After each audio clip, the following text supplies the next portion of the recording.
Repsol Honda's Marc Marquez has stayed quiet so far about the eye injury that he suffered during a training session towards the end of last year.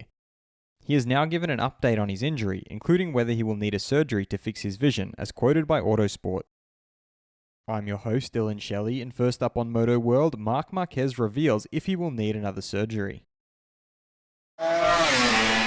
Marquez began by giving a summary of his recovery so far.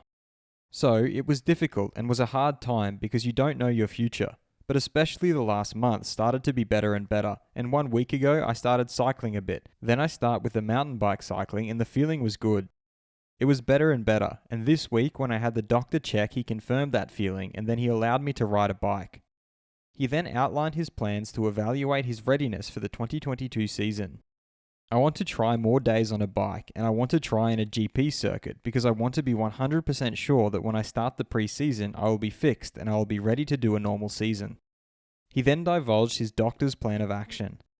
Of course, if I'm riding a bike it's because the surgery it looks like we will not need. Of course, if I'm riding the bike it's because I have perfect vision, but at the moment I follow the advice of the doctor. He wants to see in a Grand Prix circuit with high speed alone, a one-day test with a lot of laps, if when I get tired I have some problem or not. So I want to evaluate, and my doctor wants to evaluate all these things before allowing me to be in the Malaysia test. He signed off by suggesting that he may not need a surgery on his eye. If time doesn't fix everything, we will need surgery, but it looks like time is working in the right way and everything is good. So, looks like we won't need another surgery, and I hope I don't need another surgery on my vision. Fast feed. Moto3 World Champion Pedro Acosta has revealed that he had the option to go directly to MotoGP. But I thought that I didn't have to be in MotoGP in my second year in the World Championship. The thing is, I'm 17 now and I have to learn a lot. I think that Moto2 is going to help me to make less mistakes, to be more focused. It'll be much better to come to MotoGP in a few years rather than directly from Moto3. LCR Honda's Takaki Nakagami pointed out that it'll be his 5th year in MotoGP. It's time to have a great season. The 2021 season was very difficult for us. For me, of course. I had some good races, but to be honest, it was a very tough season for me. I had several crashes. But we never gave up and we still had some good feelings on the bike. The 2022 bike has great potential. The first impression was very positive and all the Honda riders said it has very good potential. His teammate Marc Marquez added that he had the opportunity to try the prototype in Jerez in November and it was a great feeling.